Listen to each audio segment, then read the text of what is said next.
다시 한번 찬양합니다. 왕이신 나의 하나님,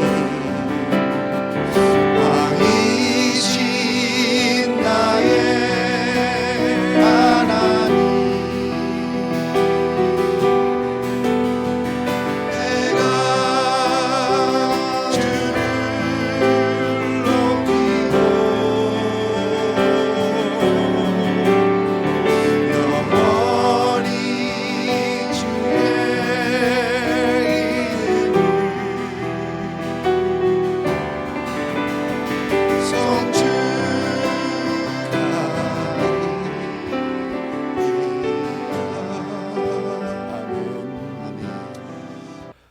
오늘은 5월 구역 공과에서 다룰 말씀을 여러분들과 함께 나눠보려고 합니다.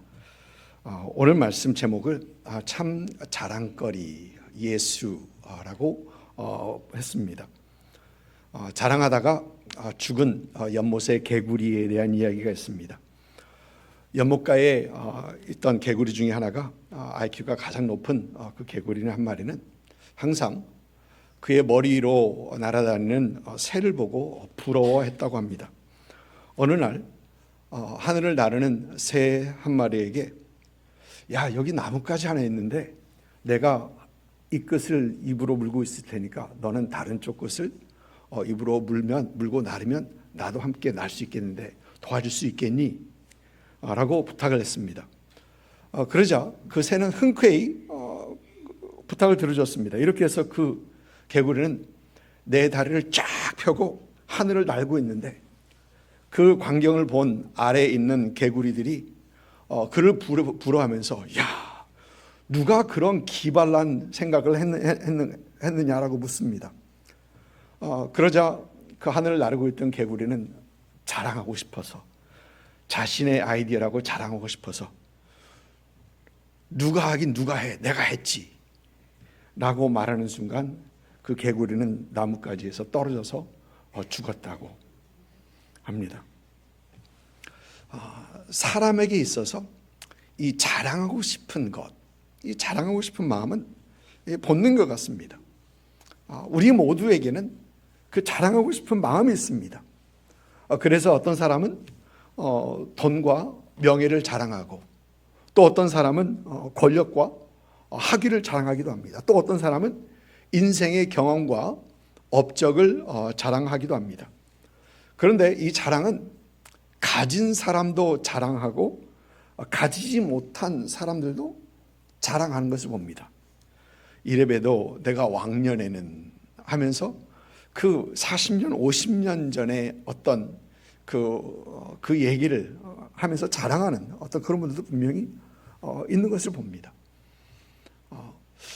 우리 성경은 자랑에 대해서 이렇게 얘기합니다. 예레미야서 9장 23절 말씀, 3절 말씀입니다. 여호와께서 이와 같이 말씀하시되 지혜로운 자는 그의 지혜를 자랑하지 말라. 용사는 그의 용맹을 자랑하지 말라. 부자는 그의 부함을 자랑하지 말라. 그의 지혜, 그의 용맹 그리고 그의 부함을 말하면서 우리의 자랑이 우리 자신에게 있지 않아야 함을 우리 성경은 우리에게 분명히 얘기를 합니다. 오늘 우리는 주신 말씀을 통해서 우리의 참 자랑거리인 예수님에 대해서 생각해 보려고 합니다. 고린도전서 1장 26절부터 31절까지 말씀입니다.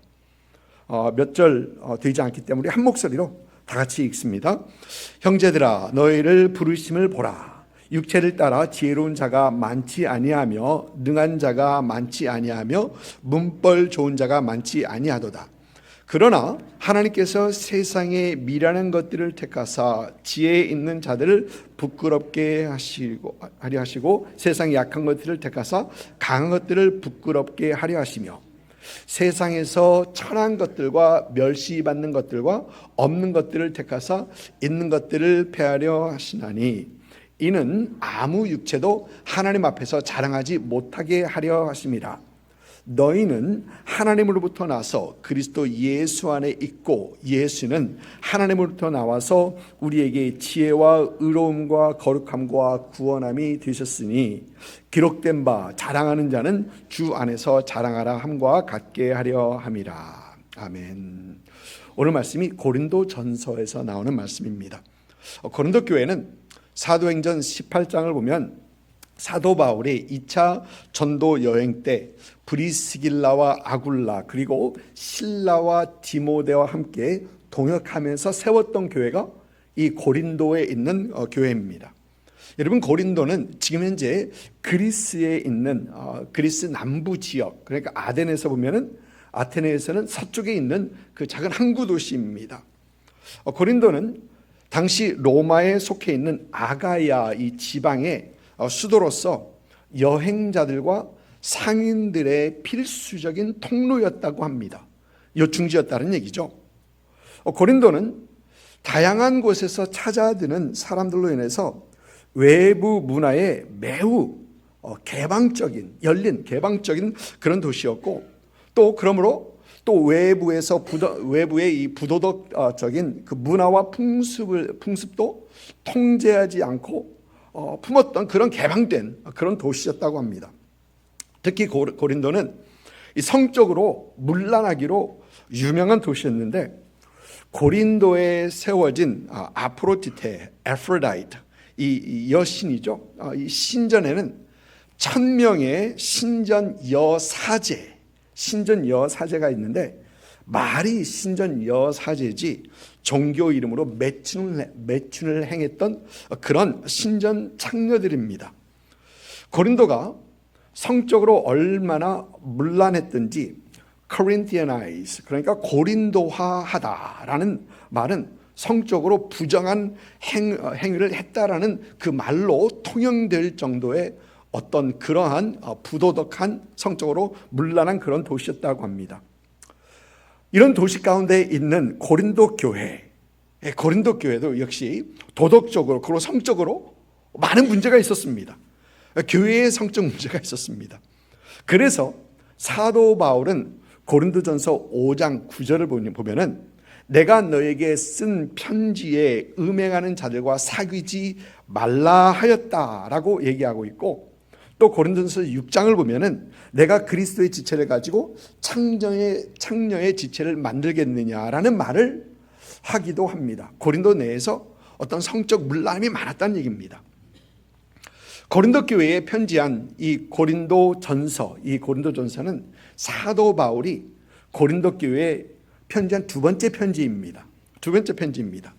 조금 전에 말씀드렸던 고린도전서 5장 9절 말씀이 내가 너에게 쓴 편지, 미리 썼던 편지를 말하는데 전에 보냈던 편지가 있었다라는 것입니다. 그러나 그 편지는 보존되지 못하고 그 내용을 알 수 없는데 아마 그 고린도 교회에 처해 있던 그 문제들을 이미 다뤘던 것 같습니다. 사도 바울은 이제 3차 전도 여행 때에 고린도 교회에게 서신을 보내는데, 그 이유는 글로에라는 이 형제를 통해서 고린도 교회 소식을 듣는데, 그 교회 소식이 그 전 상황보다 좋아지진 않고 더 나빠졌다, 더 안 좋아졌다라는 그 소식을 듣게 됩니다.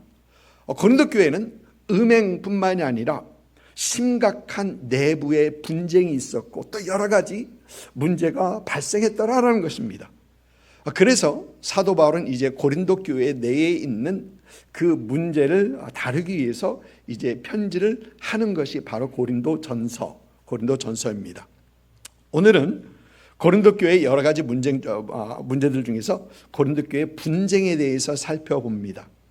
고린도 교회는 여러 파로 나눠져 있었습니다. 여러 파입니다. 고린도전서 1장 11절과 12절의 말씀은 이렇습니다.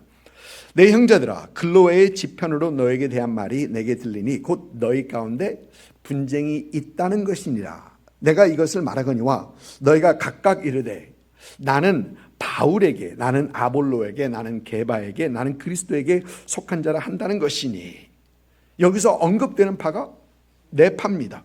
바울파, 아볼로파, 게바파, 그리고 그리스도파, 이렇게 네 가지 파가 한 교회에 있다는 것입니다. 이렇게 여러 가지 파가 생기는 이유는 아마 서로 내가 옳다, 또 내가 잘났다라는 것이죠. 그런데 이런 분쟁을 보면서 요즘 현재의 분쟁도 크게 다르지 않다라는 생각을 하게 됩니다. 다들 잘났다는 거거든요. 서로 내가 옳다라는 거거든요. 그런데 이런 고린도 교회에 있는 파들이 어떻게 생겼을까? 어떻게 만들어졌을까? 생각해 보면 이렇습니다. 먼저 바울파입니다. 고린도 교회는 사도 바울의 사역으로 시작된 그런 교회였었습니다. 그리고 고린도 교회의 성도들 중에는 사도 바울을 통해서 복음을 직접 듣고 예수 믿었던 사람들이 분명 그 교회에 있었을 것입니다. 다시 말해서 그 교회의 초창기부터 있었던 창립 멤버라는 그 자부심을 가지고 있었던 사람들이 이 바울파에 속했던 대부분의 사람들이었을 것입니다. 또 뿐만 아니라 두 번째는 아볼로파입니다. 아볼로는 바울 다음으로 고린도에서 교회를 섬겼던 사람입니다.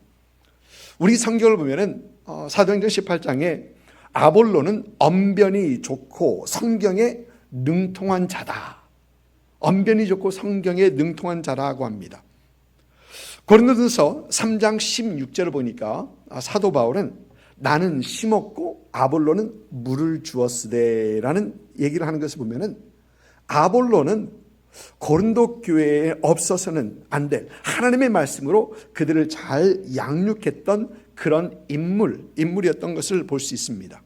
그러니까 뭐니 해도 교회는 하나님의 말씀으로 잘 서 있어야지 라고 하는 사람들, 그런 사람들이 그 아볼로파에 있었던 것을 생각이 듭니다. 또 세 번째는 게바파입니다. 게바는 사도 베드로의 이 아람식어의 이름이죠. 헬라 문화권에 있는 고린도 교회에서, 그러니까 그 헬라 문화권에 있는 고린도 교회에서 베드로의 그 히브리 이름을 고집하는 그런 사람들, 그러면서 게바라고 부르면서 따랐던 유대인들, 히브리권에 있는 그 유대인들이죠. 그들이 있었던 것입니다. 그러면서 예루살렘의 중심 인물이었던 그 베드로의 영향을 받은 사람들이 교회에서 우리는 게바편 하고 있었던 것이죠. 그리고 네 번째가 그리스도파입니다. 너희는 사람을 따르지만 우리는 예수님만 따른다 라고 하면서 그 고린도 교회, 예수님만 따르는 우리가 참성도다라고 그 영적 우월주의감에 빠져 있던 사람들이죠. 이 사람들에 대해서 플러머라는 그 신학자는 이런 얘기를 합니다. 자신들이 그리스도에게 속해 있다고 했지만 사실 그들이 그리스도에게 속한 것이 아니라 그리스도께서 그들에게 속한 꼴이 되어버렸다. 자신이 그리스도에게 속한 것이 아니라 그리스도를 가둬둔 어떤 그런 꼴이다. 그러면서 그들의 영적 교만을 얘기를 합니다. 여러분, 이렇게 고린도 교회는 각 파로, 여러 파로 나눠져서 서로 자랑합니다. 우리가 오리지널이야. 또 아니면 우리가 아마 말씀을 제일 잘 알걸?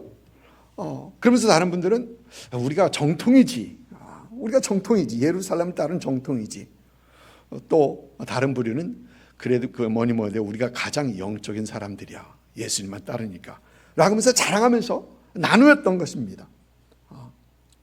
여러분, 이런 교회의 모습은 고린도 교회뿐만은 아니죠. 요즘 교회의 분쟁도 그렇게 크게 다르지 않다는 것입니다. 여러분, 요즘 교회를 보면 교회는 크게는 교단으로 나눠져 있죠. 저희는 장로교회입니다. 그래서 장로교회에서 말하는 장로교는 그래도 장로교회가 최고지. 특히 우리 한국교회에서는 장로교회 최고지라고 자부심을 가지고 우리가 최고라고 합니다. 침례교회에서 말하는 침례교는 우리가 그래도 가장 민주적인 어떤 그런 교회임을 그들은 자부심을 가지고 얘기합니다. 목사나 모든 성도들이 다 같이 한 표 가진 어떤 그런 같은 민주주의다. 뭐니 해도 우리가 제일 뜨거워. 순복음교회에서 하는 얘기죠. 우리가 제일 뜨겁다라고 얘기합니다. 여러분, 이렇게 여러 가지 분파로 나눠서 교단이 나눠서 각자 자기 교단이 최고라고 합니다. 여러분뿐만입니까? 교회는 민족으로 나누기도 합니다. 우리는 미국 교회를 얘기하고 또 우리는 한국 교회를 얘기하고 히스패닉 교회도 얘기하고 이렇게 각자 교회를 얘기합니다. 민족적으로 나눠지죠. 나눌 수밖에 없을 것입니다. 그런데 각자 우리가 최고라고 하죠. 여러분, 우리 한국 교회가 가진 자부심 중에 하나는 한국 교회가 최고다는 어떤 그런 자부심. 또 우리 자부심은 모든 교단의 가장 큰 교회들은 다 한국에 있다. 마치 우리가 한 것처럼 그런 자부심을 분명히 가지고 있습니다. 교회 내부에서도 마찬가지입니다.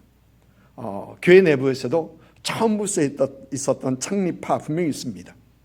또 많이 배운 사람들로 구성된 그런 박사파가 있다는 교회도 들었습니다.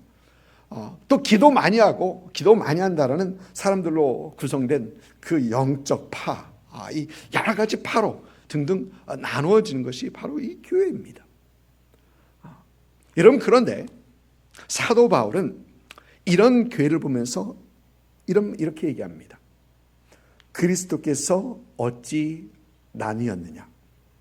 심지어 예수 믿는 사람들에게 주는 세례에 대해서 얘기하면서 고린도서 1장 14절을 보니까 나는 그리스도와 가이오 외에는 너희 중에 아무에게도 세례를 베푸지 아니하는 것을 감사하노라 라고 합니다. 여러분, 예수 믿는 사람들에게 세례 주는 것 참 감사한 일이죠. 당연하고 감사한 것입니다. 그런데 교회가 나는 누구 파 하니까 혹 나는 바울파 할까 봐 세례 많이 주지 않은 것을 감사한다고 하는 것입니다. 이처럼 교회에서 당파 짓는 것은 예수 그리스도의 복음 전파에 도움이 되지 않습니다. 도움이 되지 않습니다. 여러분, 그러면 하나님의 교회는 어떻게 하면 이 나누는 것 하지 않을 수 있을까요? 사도 바울은 고린도 교회의 이 분열에 대해서 얘기하면서 가장 먼저 얘기하는 것이 예수 그리스도의 십자가를 말합니다. 여러분, 왜 예수 그리스도의 십자가를 말할까요? 그 이유는 예수 그리스도의 십자가는 나누는 십자가가 아닌 하나님과 원수되었던 우리를 하나님과 화목하게 한, 나누는 십자가가 아닌 하나 되게 하는, 화목하는, 합하는 십자가이기 때문에 그렇습니다. 골로새서 1장 21절과 22절에서 사도 바울은 전에 악한 행실로 멀리 떠나 마음으로 원수가 되었던 너희를 하나님과 합하지 못했던 우리라는 얘기입니다. 이제는 그의 육체의 죽음으로 말미암아 화목하게 하사, 하나님과 화목하게 했다는 것입니다. 하나 되게 하셨다는 것입니다. 또 예수 그리스도 십자가는 하나님과 화목한 뿐만 아니라 성도들을 하나 되게 하는 그런 십자가입니다. 에베소서 2장에서 사도 바울은 이렇게 얘기합니다. 14절과 15절입니다. 그는 우리의 화평이신지라 둘로 하나를 만드사 원수된 것 곧 중간에 막힌 담을 자기 육체로 하시고 법조문 된 계명의 율법을 폐하셨으니 이는 둘로 자기 안에서 한 세 사람을 지어 화평하게 하시고 하나 되었던, 미움으로 하나 되었던 사람들을 하나로 만드신 것이 예수 그리스도의 십자가라는 것입니다. 먼저는 하나님과 화목하게 하셨고 그 다음은 서로 우리 안에서 화목하게 하신 것이 예수 그리스도의 십자가다. 다시 말해서 예수 그리스도의 십자가는 나누는 십자가가 아니라 하나 되게 하는 십자가다라는 것을 얘기합니다. 여러분, 우리가 온전히 예수 그리스도의 십자가 바라보고 우리 예수님의 십자가 붙들게 되면 우리는 나누지 않을 수 있습니다. 나눌 수 없습니다. 주님의 십자가 바라보는데 우리는 나눌 수 없습니다. 예수 십자가 바라보지 않고 사람을 바라보기 시작하고 또 나를 자랑하기 시작하고 있으니까 우리는 팔을 만들게 되고 싸우게 되는 것입니다. 그래서 사도 바울은 고린도전서 1장 10절 말씀에 형제들아 내가 우리 주 예수 그리스도의 이름으로 너희를 권하노니 모두가 같은 말을 하고 너희 가운데 분쟁이 없이 같은 마음과 같은 뜻으로 온전히 합하라라고 합니다. 여러분 우리가 그리스도 안에서 교회 안에서 우리가 같은 말을 해야 하는 같은 말은 오직 예수 그리스도의 십자가, 예수 그리스도의 십자가 이 말 해야 된다는 것입니다. 다른 말이 아니라 예수님 말해야 된다는 것입니다. 또 우리가 가져야 하는 같은 마음은 십자가를 지신 예수 그리스도의 그 마음, 우리 함께 가져야 할 마음이고 또 우리가 품어야 할 같은 뜻은 예수 그리스도의 십자가를 통하여 이루시기 원하신 그 하나님의 뜻, 우리가 가져야 할, 품어야 할 뜻이라는 것입니다. 사랑하는 템파는 장로의 성도 여러분, 우리는 예수 그리스도의 십자가만 바라봐야 합니다. 우리의 죄를 사하시고 하나님과 화목하게 하신 예수 그리스도의 십자가, 그 십자가 바라보고 붙드시고 십자가 말하시고 십자가 자랑하십시오. 그래서 주 안에서 더 하나 되어가는 그런 우리 교회가 될 수 있기를 주님의 이름으로 축복을 드립니다. 또 오늘 말씀에서 교회가 어떻게 나뉘어지지 않고 자랑하지 않고 하나 될 수 있을까를 말하면서 사도 바울은 성도의 연약함을 얘기합니다. 연약함입니다. 오늘 말씀 26절 보니까 사도 바울은 형제들아 너희의 부르심을 보라. 육체를 따라 지혜로운 자가 많지 아니하며 능한 자가 많지 아니하며 문벌 좋은 자가 많지 아니하도다라고 합니다. 여러분 여기서 말하는 지혜로운 자는 헬라 철학자들처럼 많은 교육을 받은 사람들을 말합니다. 또 능한 자라는 말은 지위가 높은 권세 있는 사람, 즉 정치하는 사람들을 말합니다. 또 여기서 말하는 문벌 좋은 자는 사회적으로서 상류층에 속하는 사람, 당시 귀족들을 말하는 얘기입니다. 당시 그때 사회에서는 교양, 권세, 그리고 출신, 여러분 이것들이 사람을 평가하는 그런 기준이었다고 합니다. 지금도 그렇죠. 그런데 사도 바울은 고린도 교회의 이런 지성인들, 이런 정치인들, 또 사회적으로 유력한 사람들이 그리 많지 않다라고 하는 겁니다. 다시 말하면 너희에게는 그렇게 특별히 자랑할 만한 것이 없다라고 사도 바울은 얘기합니다. 그런데 그럼에도 서로 자랑하는 그들의 자랑은 허탈하고 허무한 것이다 라는 것이죠. 여러분 우리가 성경에서 계속 보는 것은 하나님께서는 가장 유력한 사람을 택하지 않는다는 것입니다. 여러분 지난주에도 말씀드렸었죠. 하나님께서는 가장 지혜로운 자나 가장 힘 있는 자를 하나님께서는 선택하지 않으십니다. 우리가 잘 아는 것처럼 하나님께서 한 민족을 시작하는데 75세 된 아브라함과 임신하지 못하는 여인 사라를 택하십니다. 한 민족을 시작하는데 그렇습니다. 한 민족을 애굽의 손에서 구원하시는데 하나님께서는 80세 된 노인에게 달랑 지팡이 하나 들려서 보내십니다. 또 하나님께서는 이스라엘을 적의 손에서 구원하시는데 지난주에 드보라를 선택했던 것을 봤습니다. 어떤 강한 남성이 아니고 남자 사사가 아니고 드보라를 선택해서 하나님께서는 그를 사용하십니다. 여러분 오늘 말씀에서 지금 사도 바울은 지금 그 얘기를 하고 있는 것입니다. 하나님께서 세상에 미련한 것을 택하셨다. 세상에 약하신 것을 택하셨다. 세상에서 천한 것들과 멸시받는 것들과 없는 것들을 하나님께서는 택하셨다라고 하십니다. 여러분, 그런데 왜 하나님께서 그렇게 하십니까? 29절 말씀 보니까 이는 아무 육체도 하나님 앞에서 자랑하지 못하게 하려 하십니다. 자랑하지 말라고 그러신 것입니다. 그런데 자랑할 것 하나 없는 사람들이 자랑을 하면서 서로 나눕니다. 자랑할 것 하나 없는 사람들이 서로 잘났다고 하면서 교회를 나누고 있습니다. 얼마나 허탄한 허망된 자랑입니까? 사랑하는 성도 여러분, 이 말씀을 보면서 우리는 우리 자신을 돌아봐야 합니다. 혹 우리에게 아직도 자랑하는 것이 있습니까? 학벌을 자랑하거나 가진 부를 자랑하거나 또 우리 지위를 자랑하는 그런 모습이 우리에게 있습니까? 여러분, 우리가 꼭 기억해야 하는 것은 하나님께서는 우리가 자랑하는 그것을 분명히 낮추시는 분이십니다.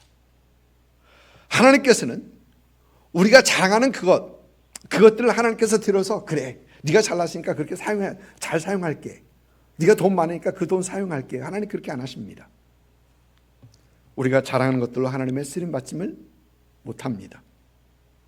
우리가 자랑하는 것은 교회가 하나 되는 것에 장애물이 될 뿐이라는 것입니다. 여러분, 우리 안에 자랑하는 것이 있으면 그것을 내려놓는 우리가 되어야 됩니다. 자랑하지 않고 하나님 앞에 겸손히 낮아지는 그 우리가 되어야 됩니다.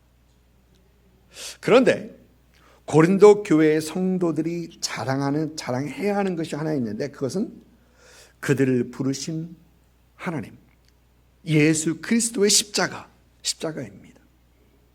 조금 전에 예레미야 9장 23절을 봤습니다. 여호와께서 이같이 말씀하시되 지혜로운 자는 그 지혜를 자랑하지 말라, 용사는 그 용맹을 자랑하지 말라, 부자는 그 부함을 자랑하지 말라. 그런데 거기서 멈추지 않고 이어지는 24절의 말씀이 이렇습니다. 여러분, 한 목소리로 같이 읽을까요? 자랑하는 자는 이것으로 자랑할지니 곧 명철하여 나를 아는 것과 나 여호와는 사랑과 정의와 공의를 땅에 행하는 자인 줄 깨닫는 것이라. 나는 이를 기뻐하노라. 여호와의 말씀이니라. 사도 바울은 이 예레미야서 9장 24절의 말씀을 오늘 말씀 31절에서 자랑하는 자는 주 안에서 자랑하라 라고 정리를 해준 것입니다. 여러분, 여기뿐만 아니고 고린도후서 10장도 보니까 사도 바울은 다시 한번 자랑하는 자는 주 안에서 자랑하라 라고 얘기합니다. 여러분, 그러면 주 안에서 자랑한다는 것은 무엇을 말합니까? 어느 분은 자랑하는 것에서 이렇게 얘기합니다. 우리는 하나님 앞에서 자랑할 것이 아니라 하나님 안에서 자랑해야 된다. 하나님 앞, before God, 하나님 앞에서 우리가 자랑할 것 아무것도 없다는 얘기입니다. 그러나 우리의 자랑은 하나님 안에서 할 것, 하나님 안에서 할 수 있다라는 것입니다. 여러분, 그 누구도 하나님 앞에서 자랑거리를 늘어놓을 만한 사람은 아무도 없을 것입니다. 그러나 우리의 자랑은 오직 예수 그리스도 안에서의 자랑입니다. 우리에게 베푸신 하나님의 은혜 우리 자랑거리가 되어야 됩니다. 우리의 입에는 우리의 죄를 사하신 예수 그리스도의 그 십자가를 자랑하는 우리가 되어야 된다는 것입니다. 우리 성경을 보니까 주 안에서 자랑하라 라고 한 그 사도 바울의 인생의 그 평생 자랑을 보니까 첫째, 그는 그의 부끄러운 과거를 자랑합니다. 유대교를 향한 열심으로 스데반 집사를 죽일 때 앞장섰고 교회를 핍박하는 박해하는 그 일에 앞장섰던 그의 부끄러운 과거, 사도 바울은 어디 가서나 그것을 얘기합니다. 여러분, 왜 그렇습니까? 그의 부끄러운 과거에도 불구하고 그를 사도 삼으신 하나님의 은혜를 말하기 위해서, 은혜를 자랑하기 위해서죠. 두 번째, 사도 바울은 자기 연약함을 자랑합니다. 그는 육신의 질병을 가지고 있었습니다. 하나님께 간구했지만 하나님께서는 내 은혜가 내게 족하도다라고 하시면서 그 연약함 그대로 가지고 살라고 하십니다. 그런데 사도 바울은 그 연약함 속에서 자신의 삶 가운데 일하시고 역사하신 하나님의 능력을 더 보게 되는 것입니다. 그러면서 더 쓰임받았던 것입니다. 그러면서 그의 연약함을 자랑합니다. 또 셋째는 그의 고난 당함을 자랑합니다. 고린도후서 11장에서 사도 바울은 그가 당했던 그 고난들을 쭉 나열합니다. 40에 하나 감한 그 매를 5번 맞았고 태장을 3번이나 맞았고 돌도 맞았고 또 3번의 파선, 또 강의 위험을 일으켜서 강도, 동족, 이런 이방인, 시내, 어떤 광야, 또 여러 어려움, 굶주림, 춥고 배고픔, 잠 못 자고 이런 것들 쭉 나열합니다. 그런데 사도 바울은 이 모든 것이 예수 그리스도의 흔적을 내 몸에 있다라고 하면서 그의 고난 당함을 자랑합니다. 또 사도 바울은 예수 그리스도의 십자가를 자랑합니다. 예수 그리스도의 십자가 외에 내가 아무것도 알기로 결단하였다. 알지 않기로 결단하였다. 라고 하면서 예수 그리스도의 십자가를 자랑합니다. 제가 아는 권사님 한 분이 20대부터 신장이 좋지 않으셨어요.